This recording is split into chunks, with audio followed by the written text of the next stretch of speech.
I don't think I belong here. I don't think I fit in. Oh, nonsense. Of course you do. No, I mean it. I mean it. It's just somebody must have goofed if I gotta stay here another day. Peace. It's Professor Griff, public enemy, the ex-minister.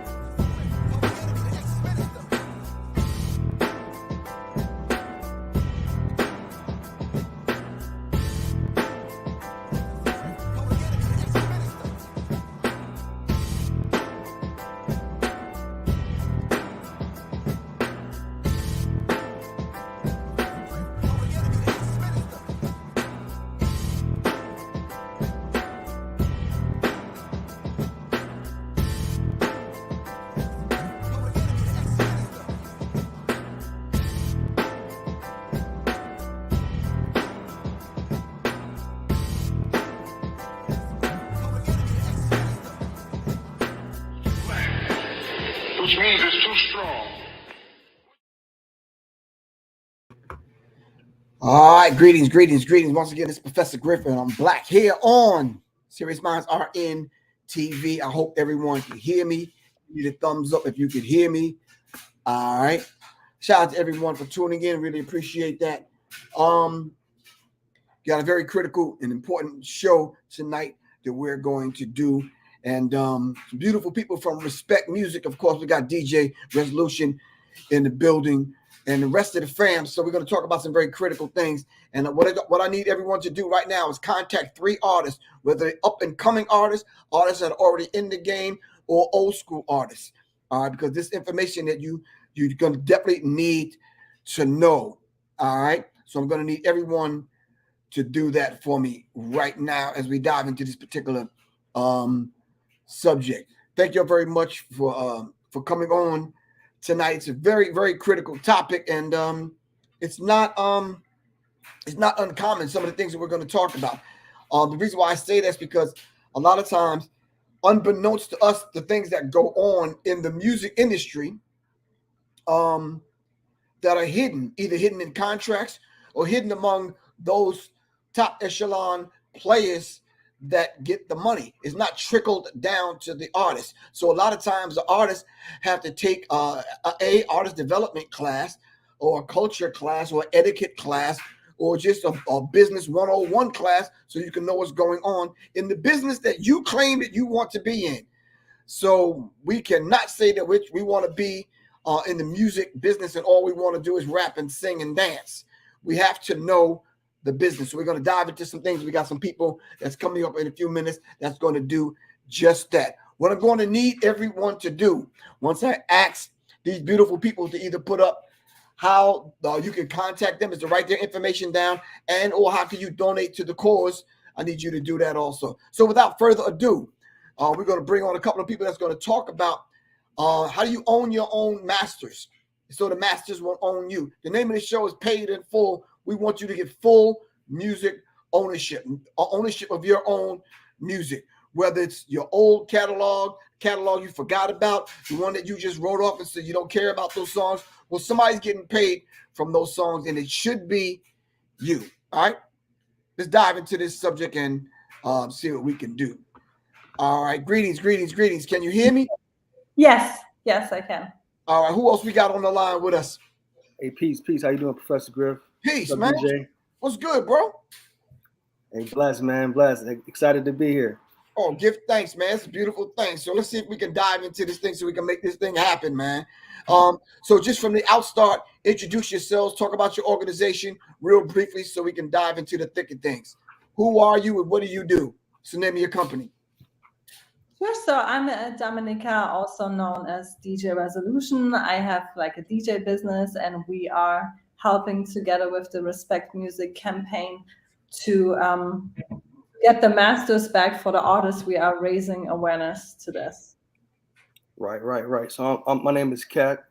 Also one half of the group Young and Reckless, and basically started this Respect Music organization a few years ago to empower artists, give them the knowledge that they need when they're entering this music business, because it is a music business. So but that's pretty much what we've been doing. And the DJ's been putting out mixtapes, raise awareness.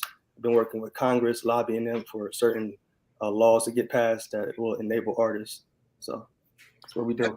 That's a beautiful thing. So how often do you think people need the information that you're about to give to us? Like, how often do you see artists that have had 40 songs in an old catalog somewhere that they just not getting paid for? It's pretty common amongst some of the pioneers, some of the legends that we've been in contact with that weren't even aware of that reversion right, because it's so new. It hasn't been in effect only since like 2013, as far as when artists were able to even get their rights back. So it's kind of a fairly new thing. But the people that we talk to, they're not even aware of it. So it's something that we definitely need to get out there, because it's very important, especially for artists, heirs, and their family, to establish generational wealth. So I got two questions based on what you just told me. So what did you call it? Let's speak real loud and real slow so people can understand what it is. What did you call this particular thing that they don't know about? They don't know about the reversion right. Yeah. The reversion right. And the reversion right is what? The reversion right is a clause in the copyright law that allows authors or creators and authors' heirs to be able to recapture the master rights to their copyrights after a set number of years. In this case, 35 for artists that have created music after 1978. Before that, it's a little bit longer. All right, so let's just say now, DJ Butt Scratch, he makes a record with his artist.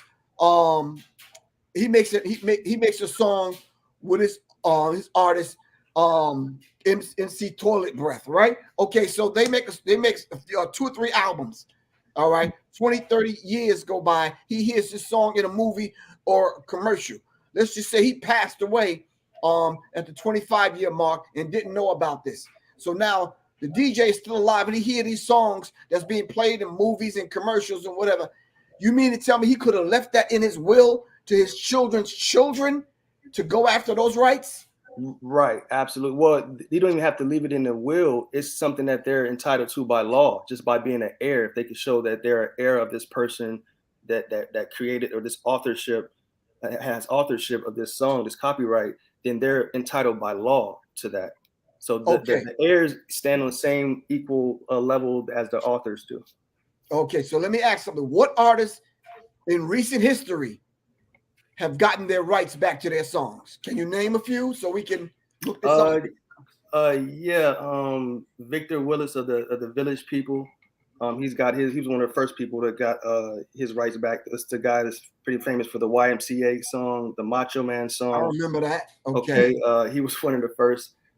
Too Short, he recently got his Too Short. Okay. last year. JJ Fad. Born to Mac album. Who? For his Born to Mac album for Too Short. Okay. JJ Fad, Supersonic. They're pretty known for that song. They got their rights back, which is pretty huge because that Sonic movie came out, and so that was a big deal. Right. I think Anita Baker got her masters back also. Oh, that's right. Yes, right. Yep. Chase helped her get her masters back. Yep. Right. All right. So the average artist. So when you guys had contacted me, I knew these things. I just didn't know how to go about it. What are some of the things that you had to educate me about when we first talked? About that. So the importance is that you have to send out the notice 2 years before the 35-year mark. So like 33 years later, otherwise you miss the deadline. Now, what happens if you miss the deadline? You lose you lose that reversion right. So if you did it the 34th year, you found out like, okay, oh, cool, you filed this, it would be too late, and you would not be able to recapture that right the following year when it would be eligible. So it could also be confusing to artists if they hear, oh, there's like this 35-year rule, and they think, oh, 35 years later, but then they come to find out the time is like the deadline is gone. So they have to do it 2 years before. So all the artists that came out with the album in 1990, they have to do it before this year ends. So that's why I also made like this mistake. And I put like 25 artists on. There is like Eric B. and Rakim, there is EPMD, there is Public Enemy, there is Lord Finesse, Special Ed, like so many more artists. MC Hammer, Can't Touch It, like so many songs and artists, and they have to do it this year in order to get the rights back for like, then they get it back like 2 years later. All right, so Professor Griff falls under that category because my album Pawns in the Game came out in 1990. Exactly. Exactly. So December 31st, I got to have this letter already written and sent in. That's right. Else I lose my rights. That's right. Exactly. So you have to send the first step is you have to send a letter, the notice of termination to the record label or whoever the rights are assigned to. And then the second step is to file with the Library of Congress. And that has to be done. And is there a fee associated with that? There is, yes. $95. Okay. So $95, you have to send 2 letters. You have to send one to the record company, the notice of termination, and then you have to notify the Library of Congress that you're now the sole owner of this particular project. Exactly. And so this right is like 35 years later, right? But let's say the artists from like the 70s and 60s. So let's say, for example, in 1970, Curtis Mayfield, he dropped the album Move On Up. So he can get his rights back 56 years later. They have a completely different rule, like 56 years later. So if he would do it, he would get his masters back in like 2026, which is kind of like the same as the artist from the 90s. So that rule kind of is way too many years to begin, like 56 years later, and they have to send the notice out 54 years later. Right. Okay. So the family and everyone can have something from it. Yeah. Oh, okay. I got you. So there's this thing in child support court. They have arrears. That you've been taking care of your child, but you can't prove it. They'll make you go all the way back and start paying from when the child was born. So you mean to tell me these record companies been making money all this time, haven't paid us anything, right? And so then now, once we file this letter, we own the masters, we own the song now. So when do we start getting paid from it? Do those things, those contracts that they have with Spotify and all the places that they've placed these songs, who gets that money now? Yeah, you would be entitled to all that money. So it would be easy. The fix would be like sending them a letter of direction. That would be like something after once you have the notice filed and everything to clear everything up with the third parties where your music is streaming, because you might not want to tell them to pull it down. You know, if they've already accumulated a certain amount of streams, that might work to your benefit if it's your song. So you just give them a letter of direction and tell them like, hey, from now on, these I own these rights. I'm the master rights owner, and you know that way that would actually benefit you more. All right, cool. All right, y'all, just tuning in. It's Professor Griffith. Of course, this is Serious Minds Are in TV, and we have my good brother Cat from Respect Music and DJ Resolution, and we're talking about owning your music, music ownership, getting your rights back so you can own your own music, so you can begin to benefit from the music you've made. What'd you say, DJ Resolution? 30 something years ago? So it's for this one it's a 35. So the artists who came out with an album in 1990 have to file everything now 33 years later and will get the rights back 35 years later. So in 2025. Yeah. Okay. So who made music before 1978, they have to wait 56 years. Okay. So now I'm going to ask a very complex legal question. There's a song that I made and I used a sample. I used Grover Washington Jr. on one of my songs.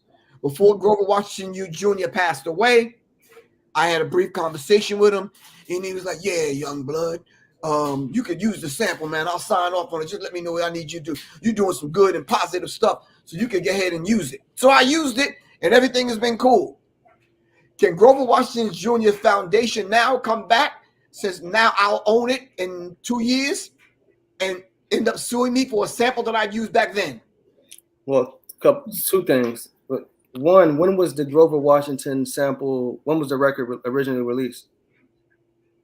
Oh, that sample I used, that was an old sample, old Grover Washington Jr. song. So it was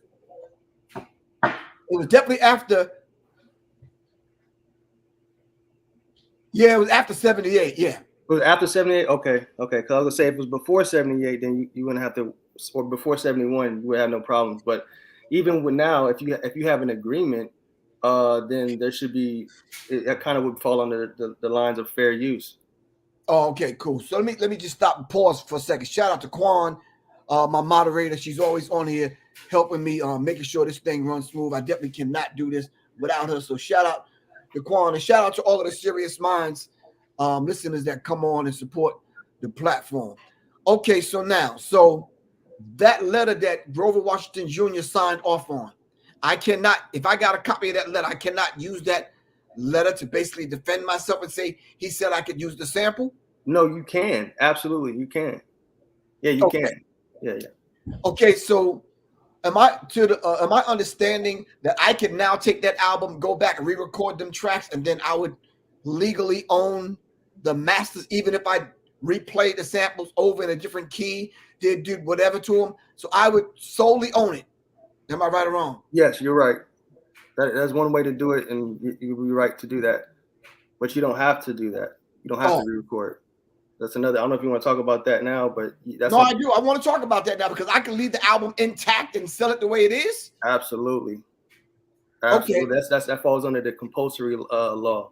That might segue into this other topic. We could talk about with the Spotify and the streaming thing like that. But that's what the compulsory law is.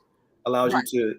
It's basically a law that was set in place to stop musicians or artists from having a monopoly. So it's the law that governs cover songs. So the same way, Aretha Franklin can redo a song and somebody can redo her song. You could actually do the same thing with the actual recording and publishing the music. So Apple Music can sell what Target is selling. Target can sell what Walmart is selling. And we have that same ability to do that too. So okay. Yeah. All right. So let me say this. And let me give you a better example because maybe I was derelict in my duty. You've heard of Ben Pharoah Monch. Yeah. Well, Pharoah Monch sampled music from Godzilla, the movie, produced in Japan. So when you hear dun dun dun dun, get the fuck up and put your hands up. You understand what I'm saying? So now they came after him. And Pharoah Monch said, I never got paid from that song because whoever owns the music for that Godzilla movie that he took that sample from owns it entirely. Those same lawsuits and all that stuff will apply 30 some odd years later. Those same lawsuits, as far as what now? As far as the ownership of that particular song, Simon Says. No. So well, yeah, he would be able for that song, he would be able to get them the ownership of it, but he won't necessarily be able to collect the publishing. The publishing, yes, exactly. Okay, I see what you're saying. I got you now. I was just a little bit confused about that. So now, one last thing. Pharoah Monch can then now take that song, re-record it, change a couple of notes instead of bam, bam, bam, bam. He could use bam, bam, bam. You understand what I'm saying? Now that becomes his, right? Yes. Okay. And I think artists need to know that because when this hip hop thing first popped off, we were sampling like crazy because it's just something new. It was energetic. We was taking stuff from everywhere. A lot of people making songs were not musicians, and it was a beautiful thing because it was an art form. I'm sure y'all participated in it, right? Right, absolutely. Have y'all ever experienced where companies have came after y'all for sampling stuff? Not necessarily because we kind of used the guideline of the songs from before 1971 because that was a pretty prominent year when the law was put into place where sound recordings first got the copyright. Before that, there was no copyright on sound recordings. So yeah, so there is a plethora of music, good music before 1971 that doesn't really have a no copyright that you can use, whether it's in movies or certain things. Okay, so DJ Resolution, how many times you have to give this class or sit down with artists or do what you did with me on the phone? You and I stayed on the phone for a minute, like, yo, how come people don't notice? You said, well, Griff, we need to make them aware of this. And Yeah, here we are doing it every year constantly. We are doing like hip hop rap albums, then we would do some soul albums and then inform all these artists, but we want to like grow bigger and also like raise awareness together with people. And okay, so you mean to tell me we can actually give some information right now on how to contact you guys' organization, that people that are watching can now contact some of the uncles and aunties that's been in the music industry and got songs out, right? They can pass this information on to the people that they know. So That's right. we could begin this process. Yes. Give them your information on how they can contact you guys. Yes. So my email is info@djresolution.com. And they can email me there. And then for Respect Music is, what was your email? The Respect Music campaign at gmail.com. All one word, Respect Music campaign at gmail.com. Just simple social media, Respect Music _. And yeah, you could get at us at whatever. We're, more than willing to help. This is what we do. This is our mission. So okay. So let me ask a critical question. How difficult are the Spotify's and all these other companies now that have sprang up? Because let's keep in mind, because I had to learn this also. Let's keep in mind that digital rights was not in existence when we signed them contracts back in the day, them contracts. Exactly, yeah. How do they come into play now when we didn't re-sign the contract? Lord Finesse was actually speaking about that. And I also put this like snippet of his interview on my mixtape. So he said that he feels like it's illegal streaming, especially for the artists back then, not for the artists now, because it is the streaming era. So yeah. So DJ Resolution, after I spoke with you, I went back and tried to pull my name up on Spotify and some of these other places, Apple Music and whatever, and my songs are there, but I'm not getting paid. Help me out. Talk to me. Yeah, well, are these for the songs that you haven't retained the masters, recaptured the masters for, or these just right? So DJ Resolution said 1990. I had Pawns in the Game that came out, my first album. I saw it up on a few streaming platforms, but no money is coming to me. Right, not yet, but it will. Okay. Once you get these masters back, it will. So, and then whatever. Then that's what I was saying. Like, so however many streams, let's say Pawns in the Game has accumulated 3 million streams to date. So you have the option, next year or 2025 to say, hey, take that down. You can have a campaign and start fresh, or you can from that point on, from let's say it gets 10 million streams from 3 million, that 7 million streams you're going to get paid for that now because you're the owner of that. So yeah, that makes sense, and I think people really need to know that. But you need to wait 2 years. Mm-hmm. Right. Yeah. Someone in the comment section says Drez from Blackstreet mentioned that also. So I think a lot of artists, thanks to y'all, know about this now, and they're actually going back to get their masters. But I think a lot of people like myself are under the impression that you have to wait 20-something years, not 30. Right. So now what the 20-something years comes in is that you have the first time you're eligible to send a notice that you want to get your rights back is 25 years after. Okay. So you're saying between 25 and 33 years you can send a notice in. Exactly. And no, not between 35. Between 33. 33. So yeah, 33. He's right. Yeah. Exactly. So yeah. So the people who are listening, like how they can support us, they could like tag their favorite artists and tag Respect Music, tag DJ Resolution, and raise awareness. Right, Get because the even the artists that are eligible, what I think it's this year, it was 25 years, is what, 1998. So even the class of 1998, you know, I think Nori falls in there, DMX airs. That's a lot. That was a pretty big year. They should get their notices out. You know, the more notices that are sent out, the more we could even raise awareness and get Congress to implement a bill that reduces the duration. 35 years is way too long, especially That's in a this. long time, man. That's a long time, bro. Yeah. It doesn't take that much time to see the return on investment, Right. especially in the day of streaming. Right. Can I ask you a question? Y'all could be as candid as y'all want to, or y'all don't have to say anything. But this is an interview. Are the artists today signing contracts to the degree where it would allow them to take this particular knowledge, and when they get in their 60s, they can turn around and make this applicable to their lives? Like, for example, let's just say Young Thug.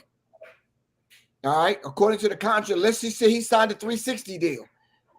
Mm-hmm. All right, I don't know Young Thug, so I don't, you know, I'm just using him for example. Mm-hmm. Can he turn around now? But if he signed a 360 deal, can he turn around now and say, listen, in 30-something years, I want to be able to own it, since he already signed a 360 deal that turned over everything to the record company? Right. So this is the beautiful thing. You know, as bad as it is, the terms turn 35 years, 56 years. The great thing is it is what they consider a last bite at the apple. So if you had a terrible like TLC, terrible record deal, you know, at least 35 years later, you would be able to own. You'll sit in the position that the record label was in. So Young Thug or a lot of artists that are signing deals now, 30-something years from now, they will be able to, regardless of whatever deal they sign, recapture that right. Unless Congress implements a law that nullifies that. Yeah. Okay. So what record labels that know who you guys are that's giving y'all pushback? Maybe a little bit Universal, maybe a little bit of them. But why did I know you was going to say Universal? Yeah. If said artist, wait, let me just say this real quick. Quan put up the information for you, DJ Resolution, info@djresolution.com. That's correct. And my social media is also DJ Resolution. Okay, and then Quan also put up Respect Music Campaign at Gmail. Correct. That's correct. Thank you. All right, cool. Because we need people to get this information so they can pass it on to people that they know. Yes. So letters written, because there's a lot of music that came out in the 90s. So much music. So yeah, and that's what I do. Like, I'm actually making like this hour-long mixtape that brings you back in the time. I made like one from 1988. It's called 88 to Infinity, with like all the songs that came out in 1988. And then I keep doing this for every year, and the people really enjoy it, but also the meaning behind the mixtape is really to raise awareness to these artists. Are any of the artists that are successful that have benefited from getting their masters back, have they donated to you guys' cause, since y'all just doing this for the love? I mean, anyone? Well, you know, a couple of them said that they're looking to return the favor, and so we're in the process of launching a podcast. So hopefully we can get them to do an interview and kind of go back in time and go over their catalog and have a real in-depth rich conversation. So that'll be one way they could pay. Y'all need to do that ASAP, because I'm thinking the artists that you just mentioned, DJ Resolution, if y'all just had them on, a lot of people would tune in. So many things would change, like right. It's big, and it's really like it would impact so many people, families, like everything. Exactly. All right. So let's just open it up to the audience and see what they have to say, the questions that they have, and then we'll just kind of take it from there. Need to know, since I'm a little confused about the time frame for music before 1971 and after 1990. You mean after 1978, but he says 1990 and now. I'm a little confused about the time frame for music before 1971. Let's answer that first. Before 1971, what do they have to do? Like his mama's mama did a song back in the 40s. Okay. and left it to him in the will. So what happens now? What was there, there's a it's a math, it's a little bit of a math problem. So it's like figure out what year the record came out and then add 54 years to that. And that'll let you know the last date or last year that you could send a notice. So if it's 1969, add 54 years. 1972, add 54 years. And then that'll let you know, okay, like for example, at 1970, I think she brought up Curtis Mayfield. 54 years is what, 2024. And so 56 years when he actually gets it back will be 2026. So that's all you need to know is remember that add 54 years for any record before 1978, add 3 years to any record after 1978. All right, so a record came out in 1990. So right now they should be writing that letter. Right now they have to send out the notice of termination this year to get it back in 2 years, but 33 years later they can, it's like before the deadline ends basically. Gotcha. But they can also, if their song came out in 1990, they can send the notice. The earliest day to send out the notice is 20 years later. Right. 25. 25. And another caveat is this works for both the masters and the publishing. Some people back in the day gave away their publishing rights too. So just keep that in mind too. It works for masters and publishing. Oh, okay. Wow, that's important. I'm glad you said that. Wow. Okay, so that needs to be in the letter then also. Right. Yeah. Respective people then, right? That's right. Right. Okay. All right. If you're just tuning in, it's Professor Griff. I got my man CACK from Respect Music and DJ Resolution. Of course, we're trying to educate you guys on getting paid, not in half, not in quarters, but paid in full. You understand what I'm saying? Owning your own music after 30 some odd years, so you can now, in the digital age that we live in, moving forward, you could be getting paid from the music you've done 30 some odd years ago. Owning your masters before your masters own you, and that is very, very important because guess what? The record companies are not sending out notices to let you know that you have to do this. These two people right here, all right, have taken it upon themselves to educate and make people aware, making artists aware of that they need to do this and get their masters back so they can own their masters. All right. The record labels, why aren't the record labels sending these notices out? That's a question. That would be not beneficial to them, I guess. It's a conflict of interest for sure. They would lose money, you know. And this is like a new, they never really seen this before because the industry is fairly young, especially hip hop, right? Just turned 50. So this is a new thing. So right. Wow. So that's very interesting. So I'm sure there's a few other things that the record label is not telling us. Like, for example, and there's another question I have for you guys. I don't mean to be long-winded. I was overseas one time and I heard a couple of my songs, right? And I'm just saying to myself, I'm not getting a statement from these people saying my song's being played in Denmark or Poland or Germany somewhere. Like, how do I let them know that I'm getting my rights back and I own these masters on an international level scale? Well, that's going to be a little bit of work, but it's worth it. You know, reaching out to the member societies, you know, the different pros like ASCAP, for example, they got member societies in certain countries. And so what you have to do is send a letter of direction directly to them and let them know that, hey, this is my publishing company. We own the master rights. Any kind of performance or et cetera, send any royalties. This is the place you need to send it to.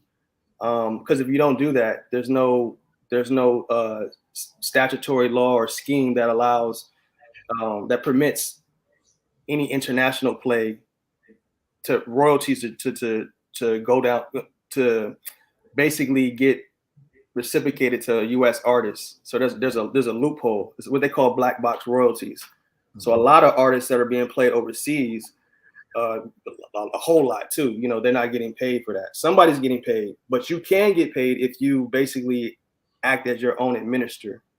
So you just pretty much got to send a few hundred letters of direction, but it'd be worth it. Oh, okay. So would it be beneficial to an artist that just have no admin skills to get their masters back? And then now what are they going to do with them? Okay, I got my masters back. So now what do I do? Right. That's something that, your masters are only as worth as what you're willing to do with them if you see the benefit of them. So that's why sometimes people do sign record deals, because they've hit a ceiling. So, but in this new age of technology where you can reach millions and billions of people and create a living independently, there's a lot of value in ownership. So okay. So Marquise asks basically, what is the difference between 360 deal and a traditional deal? Well, we're not necessarily talking about deals right now. We're talking about owning your masters. That is a whole different kind of conversation.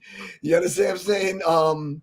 Just know when you say 360, that's a full circle. They probably own any kind of possible way that you can make money as an artist. They're taking that.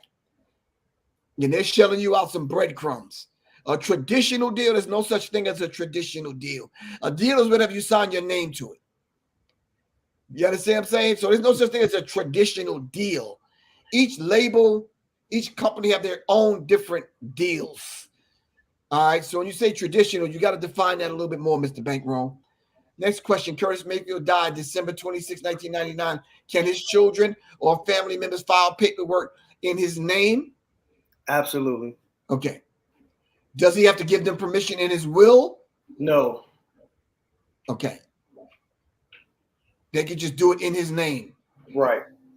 Whoever is the head of the foundation or whatever it is, the trust.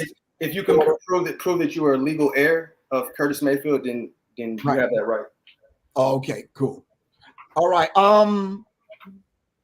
Someone says basically the idea of not doing it in 33 years, according to DJ Resolution, and you just lose the right altogether, and the record label retains that right. Exactly. Damn. Mhm.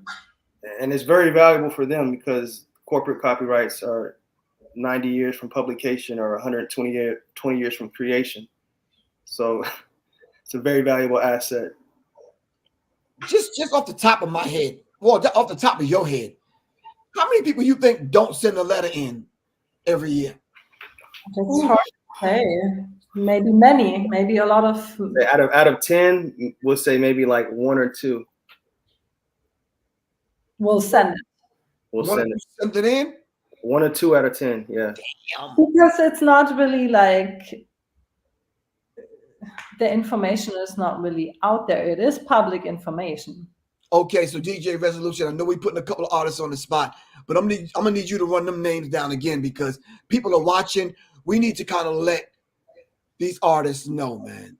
The artists are eligible now? Yes. Yeah. Yeah, for the 1990 albums, I have a list for all of them. One moment. So it is okay. So for this year, the albums that came out in 1990, and this is like hip hop albums now.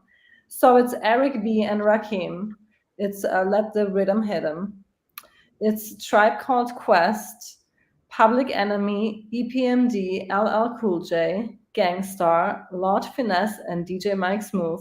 Special Ed, NWA, Ice Cube, Salt and Pepper, Case Solo, Digital Underground, Cool G Rap and DJ Polo, Poison Clan, Two Life Crew, Master Ace, MC Hammer, X Clan, Poor Righteous Teachers, Big Daddy Kane, Audio 2, Run DMC, Granddaddy IU, and Brand Nubian. Those are albums that came out in 1990. So for whoever would not own their masters, they are eligible this year. And they have like 2 months left.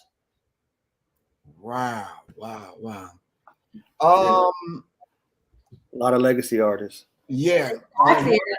Very Science says, what can hip hop artists do if a label is dysfunct? I don't know what that is.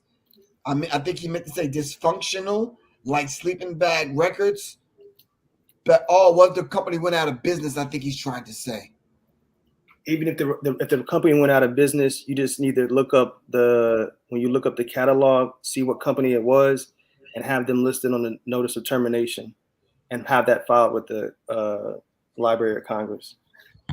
Do anyone have to sign it on that end? No. Nope. Okay.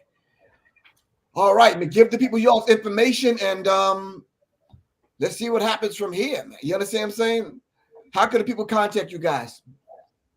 Again, yeah, social media, respect music _ respect music campaign at gmail.com. If you want to get more information, up and coming or legacy artists, how to retain your rights or recapture them, we'll definitely help you out that. And of course, DJ Resolution.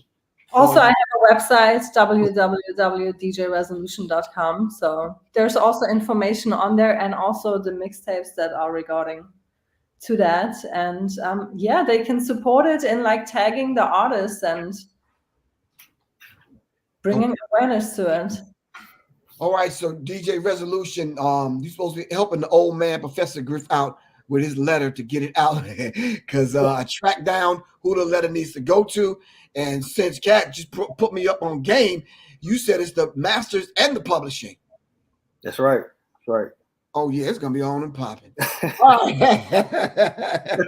So listen, I'm just letting y'all know in front of everyone that's on here, y'all got my full support. Whatever it is that you guys need me to do once you establish your podcast, I can come back on there, and I'm going to reach out to some of the artists because I know some of the ones that y'all mentioned, and I'm going to let them know. Whatever you guys need me to do, I'm here at your disposal, all right?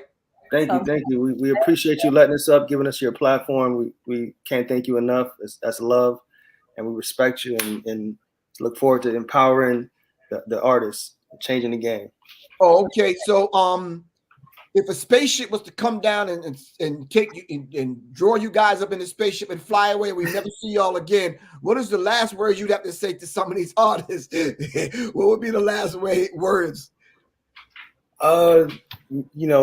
Like the brother, rest in peace to Nipsey, he said something that's profound that sticks with me. Music is spiritual. Music is a gift from the creator. That's something that they can't take away from us. And we live in a time now where it's never been. The way the industry is, the way we can connect with people, just never been a time like that. And I think that artists should take advantage of that and put more of their soul into the music. And especially if you have the opportunity to recapture those masters, to do that, empower yourself. And so, that's pretty much it. Fans of the new record label. That's our slogan. Wow. Okay. And you, Miss Lady? Well, the last thing I would say, they should get their masters back and benefit from it. And I hope to help to make the industry better with the work we are doing. Yeah. All right, that's a beautiful thing. I applaud you guys, and I definitely salute you guys. Really appreciate it. Thanks for coming on the platform. Thank you. All right, give thanks, and you'll be hearing from me. All right. All righty. All right. Peace. Take care. All right. You too. Bye. All right. Bye. That was my man Cat from Respect Music, and of course DJ Resolution. All right, y'all have their information. It was some jewels that they was dropping on us on the legal tip, and I really wish and really hope that some of them artists. Hold on for a second, fam. All right, I really hope some of them artists get a chance to hear this broadcast, so they can get their masters back, man. Before the masters own you. All right, that's the least we can do is help the artists out. This is the 50th year of hip hop. All right, let's educate these artists that are out there, man. And regardless of what they want to use the money for, they need to get the money. They need to determine what happens with their songs. You understand what I'm saying? Like he just quoted Nipsey and said it's spiritual. And then if it is, let's take the masters and return them back to the rightful owners. All right, this is Professor Griff for Serious Minds RNTV. Thank you very much, Quan. Really appreciate that. We're still doing the fundraiser, Quan. People can cash at me and we'll send you out some ebooks. It's a beautiful thing. But Quan, I got a small little announcement to make. But what I did with Get the green, black, and red. And of course, several years ago, I wrote a book. I turned it over to my lawyer to look at the manuscript. And he said, nope, nope, nope, nope, nope, nope, nope, nope, nope. You might be looking at a few lawsuits. All right. So I have decided that I'm going to put an ebook out, revamping it, put the ebook out sometime this week. Now, Quan, you helped me out with this, taking this, some of the things that we need to say on Zoom. I did just that. And the first thing I wanted to talk about was these symbols, secret societies, and some other stuff. Maybe 8 people signed up, Quan. That's it. All right. So if we put it out to the people again and the people don't support it, what are we to do, Quan? All right. All right. So I'm letting people know. Get the green, black, and red, and will be out. Those people that paid for the book, I think 3 years ago, you guys will get it free. And when I actually get the physical copies in, I'll make sure you guys get a copy. But now the ebook, all right, will be out. Now listen, straight up, fam. Matter of fact, I'll do a separate broadcast on that, on what I talked about in the book, because I want this information that these 2 beautiful people came.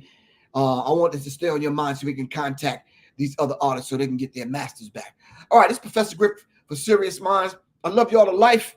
All right, I'm about to get out of here. I got some business to take care of. And please, let's contact some of the artists that DJ Resolution mentioned, and let's help them get their masters back. All right. This is Professor Griff. Y'all salute. Peace. Y'all take care.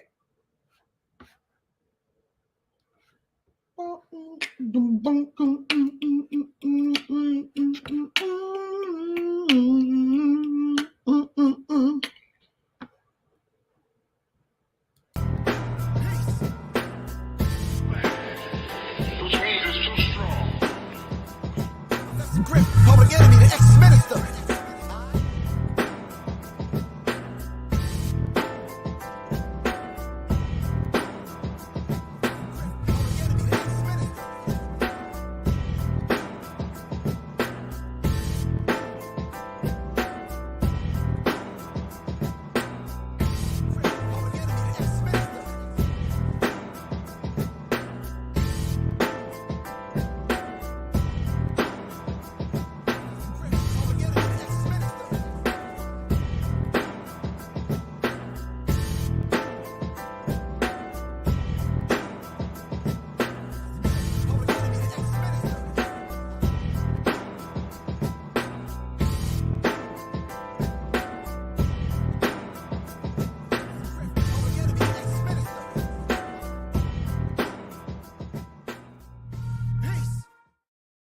All right. Peace, fam. Peace.